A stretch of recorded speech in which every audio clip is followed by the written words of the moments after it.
Que nós estamos vivendo dias difíceis, onde se fala de muita coisa e o mal parece que prevalece na mídia, tanto na televisão como também na rede social. A gente vê falando de guerra como se nada estivesse acontecendo. Mostra gente morrendo, bomba caindo. A mídia tem mostrado isso, pessoas procurando fazer o mal, tirar do pobre para se tornar rico. A gente viu vários escândalos nesse país, mas Jesus diz que ainda não é o fim. E nós não devemos nos preocupar com essas pessoas que não estão querendo agradar o coração de Deus. Isso não deve apavorar você pelas notícias que você vê. Quem mudou o tamanho da porta foi o homem. A porta continua estreita. É o homem que mudou, criando intrigas, brigas, guerra. Só, igreja, olha para mim, só que a gente não é assim, hein?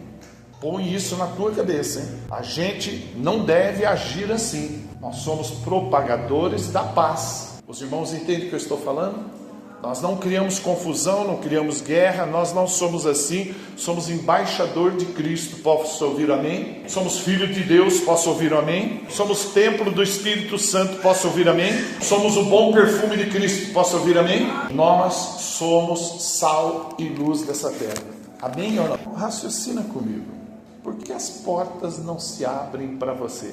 Se você é mais que vencedor em Cristo Jesus, se maior que está dentro de você, por que algumas portas não se abrem para você? Por que você padece em algumas áreas, participa das campanhas, é ofertante, é dizimista, mas as portas não abrem para você em algumas áreas? Entende, irmão?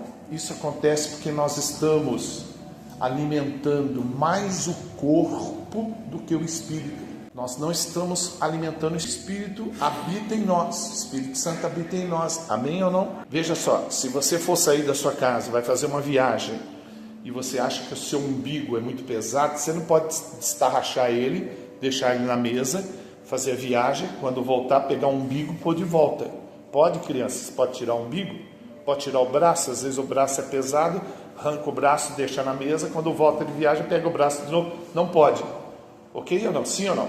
Assim como o umbigo faz parte do seu corpo, os outros membros fazem parte do seu corpo, assim tem que ser o Espírito Santo, irmão. Eu vejo assim que a gente alimenta muito o corpo. Tem gente que come tanto que parece um porco. Prato grande comendo, parece um porco suíno. Você já pensou se pela quantidade que a pessoa come, ela orasse e cuidasse do Espírito? Como ela seria abençoada?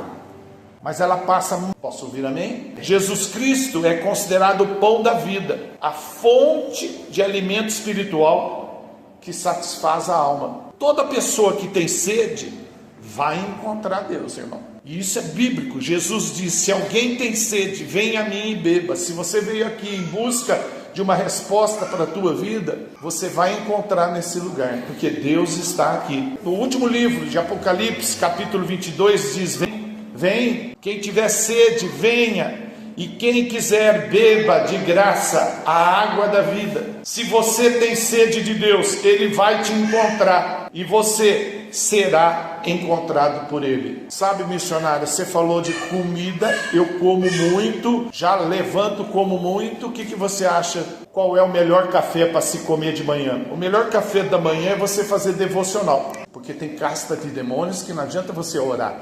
Eu estou orando por uma questão, e meu irmão, você vai orar pro resto da vida. E o que você acha, missionário? Muda a estratégia, leia mais Bíblia. Tem casta de demônios que só sai com jejum e oração. E talvez você tenha que mudar suas estratégias. Talvez você está percebendo que alguma coisa não se resolve, porque não é questão da oração. Você tem que também jejuar. Fala para o seu irmão da direita e da esquerda: graças a Deus que a gente jejua, né, irmão? Qual o motivo de você estar triste? Tem gente que não sorri, irmão. Você sabia por que Deus deu dente para você? Para sorrir. Tem gente que, tem crente que tem a pele enrugada, ele é ruim, parece maracujá, tudo enrugado. Ele não cumprimenta as pessoas. Ele, por exemplo, se ele chupar o limão, ele azeda o limão. Tem crente que vai tomar banho, não precisa abrir o chuveiro, ele olha para o chuveiro chora, começa a sair água. Então a gente tem que aproveitar mais a vida, ser mais alegre, mais feliz. E talvez a porta não abre para você, porque você está tentando abrir a porta com a chave errada. Aí que eu quero que você entenda. Como eu gostaria que você entendesse. Como eu gostaria que você entendesse. Só que o hotel tem uma chave mestra, que abre os 300 apartamentos. Vocês estão entendendo ou não? Você vai na recepção, eu perdi o cartão. Não, tudo bem, tudo bem. Eles têm a chave mestra, sim ou não? Você tem a chave mestra para abrir as portas que não abrem para você. Você pode provar, missionário? Sim, posso provar. Biblicamente para você. E qual é a chave mestra, missionário, para abrir portas? É a oração. Qual o tempo que você ora por dia? Você tem uma vida de oração? Existe uma escritora brasileira, Clarice Lispector, que ela diz assim: o óbvio é a verdade mais difícil de se enxergar. É tão óbvio isso, né? Orar, sim, mas você tem portas fechadas? E qual o sintoma? Você não ora, você teria que estar orando. Então vamos deixar a Bíblia falar. Vamos deixar a Bíblia nos orientar porque a gente tem que orar. Em primeiro lugar, ela diz: orar sem cessar. Por que eu tenho que orar sem cessar? Porque os problemas vêm sem cessar. Você está dirigindo, você tem que estar orando. Não com os olhos fechados, senão você vai ver Deus mais rápido. Mas com o olho aberto, dirigindo, você pode estar orando. Sim ou não? Outro caso também. Jesus fala assim, ó, em vez de você ficar na sala com o celular ligado, assistindo novela para orar, olha só, a visão dele lá atrás. Ele não falou isso, mas eu estou teatralizando para ficar mais didático. Ele fala assim: você vai no seu quarto, fecha a porta, em secreto você busca Deus. Deus vê o que está oculto no teu coração e atende você. A gente entra no quarto só para dormir, ou para cobrir com a coberta e ficar debaixo dela com o celular ligado. Então a Bíblia dá algumas direções. Jesus diz assim: eu vou te instruir, eu vou te ensinar a orar. E ele ensina o Pai Nosso. Talvez você não consiga orar quando o pastor fala: você vai orar e depois você lá atrás também vai orar. Vamos começar o culto. Aí você fica: ai meu Deus, está chegando minha hora. Ele já orou lá na frente, agora vai ser minha vez. E tem gente que não tem facilidade. Eu sou uma dessa pessoa. Mas você pode, a hora que dormir, orar o Pai Nosso. Quando levantar, orar o Pai Nosso. Se levantar, né? Você pode dormir e não levantar, mas levantou, ora o Pai Nosso. Obrigado por ter acordado, obrigado porque eu vou dormir, obrigado porque eu vou comer. Você pode estar orando o Pai Nosso. É uma orientação que Deus dá nos ensinando como orar. E Jesus em Mateus 7 diz: peçam e será lhe dado, busque e encontrará, batam e as portas lhe abrirão. Diga glória a Deus. Jesus orava, na sua maneira de entender. Ele tinha muito o que fazer, tinha umas coisas aí para fazer, mas ele encontrava tempo para orar, sim ou não? Olha, muito bom. Então, já que vocês responderam, eu fico pensando, se ajuda eu pensar. Se ele orava, quem somos nós para não orar? E ele era misericordioso, ele era sensível, ele era minimalista nas palavras. Nós mais dormimos do que oramos, mais comemos do que oramos, mais buscamos o nosso interesse do que oramos. Abra Romanos 12. E desculpa a minha sinceridade, se não orarmos, não podemos dizer que somos cristãos não, irmão. A palavra escrita de Deus diz em Romanos 12:12. Alegrai-vos na esperança, sede pacientes na tribulação, perseverai na oração.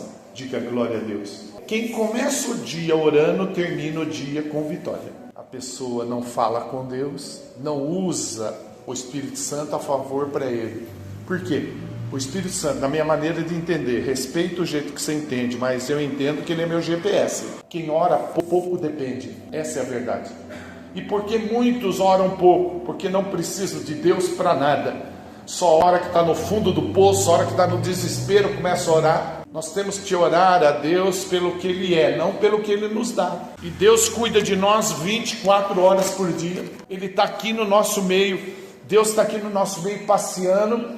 E se você for sensível, Ele está perguntando: o que queres que eu te faça? Missionário, você está vendo Deus? Não, e nem quero ver. E faço votos que você não veja também. Por quê? Porque você morre na hora, irmão. Só que se você ler Bíblia, você vai perceber, quando houver 2 ou 3... Criançada, tem mais de 2, 3 aqui ou não? Quantos tem mais ou menos? Uns 40? Então tem mais de 2, 3? Então Jesus está escrito na Bíblia, onde tiver mais de 2, 3, então Jesus está aqui, amém ou não? Amém, igreja? Então, você pode explorar essa oportunidade de receber a sua bênção, porque Ele está aqui. Eu quero ser seu amigo também, missionário. Você vai ter que falar bastante comigo, pelo menos uma vez por dia. Vai querer encontrar eu num público, no meio de todo mundo, e falar: Ripar é meu amigo. Como amigo? A gente nem conversa. Você é amigo de Deus? Sim ou não? Então você falou com Ele hoje. Você tem que abrir mão de tudo, irmão, mas não pode abrir mão da presença de Deus. É mais ou menos o que o pastor te falou inicialmente aqui. Você pode abrir mão de amigos, achando que tem 17 seguidores na rede social. Você não tem? Não. Amigo, você só tem um, que você pode contar 24 horas por dia. Esse amigo é Jesus. E se você tiver dinheiro, não tenha medo de perdê-lo também não. Se você tiver amigos e dinheiro e perder, você não perde muito. Mas se você perder Deus, você perde tudo. Então você tem que cultivar isso. A nossa salvação é muito egoísta. A gente pensa só na gente. Eu sou salvo, que se dane o resto. Não, você está enganado. Daqui a pouco você vai interpretar a Bíblia de uma forma diferente. Vai querer dizer que no inferno tem ranger de dentes. Eu sei que tem. Então isso quer dizer que só os salvos, só são os banguelos? Não, meu irmão. Cadê sua mamãe, sua titia, sua vovó, seus parentes? Eles estão aqui hoje? Tem muita coisa que a gente tem que fazer. Teria que alcançá-los com esse evangelho.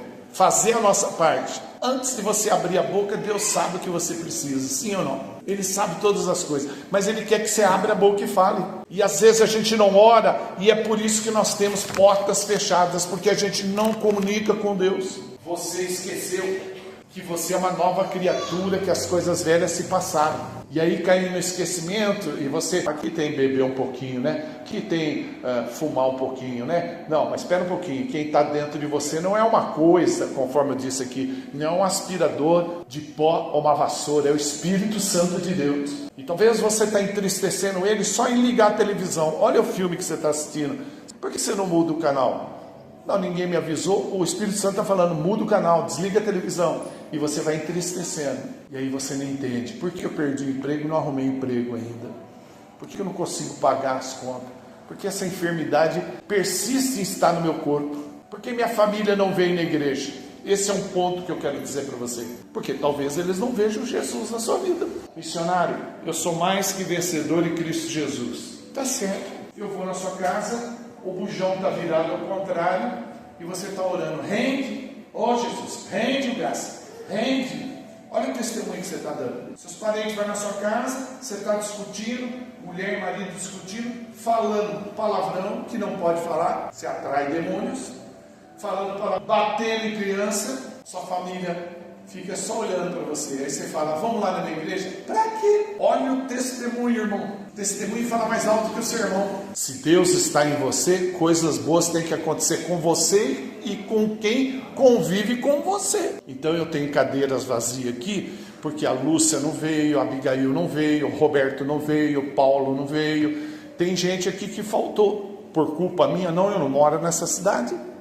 A minha família toda serve a Deus. Minhas filhas, meus netos, eu tenho 5 netos. Eu vou fazer 92 anos, irmão. Daqui 20 anos. Tá?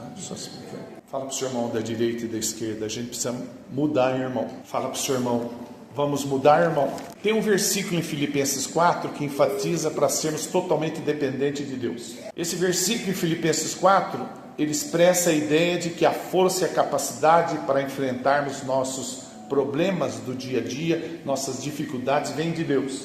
Vem da fé e de um relacionamento com o Espírito Santo. Está no versículo 13. Tudo posso. Então nós podemos sim superar os desafios da vida, superar as provações, superar os nossos obstáculos. A única coisa que você precisa fazer é dar fruto. Quem está enfermo? Deus sabe. Você só fecha os olhos agora. Coloque a mão no seu coração. Senhor Deus, eu apresento esse povo diante do teu altar, porque essas pessoas, meu Pai, precisam de um milagre. Precisou uma porta aberta na área da saúde. Algumas pessoas aqui estão precisando do Senhor. Eu acredito que alguém está passando por alguma enfermidade. Peço ao Senhor humildemente, Pai, que o testemunho dessa pessoa, importante lá na vossa casa, na casa deles, no trabalho, na sociedade, para eles verem o Senhor na vida de cada um. autoridade que o Senhor me dá, meu Pai, eu aplico o sangue de Jesus Cristo sobre a vida de todos que estão aqui, para que sejam libertos, curados, livres dessa enfermidade, Pai. E é no nome de Jesus Cristo que eu oro e agradeço. Todo o povo que crê, diga amém, diga glória a Deus, aplauda esse Deus maravilhoso.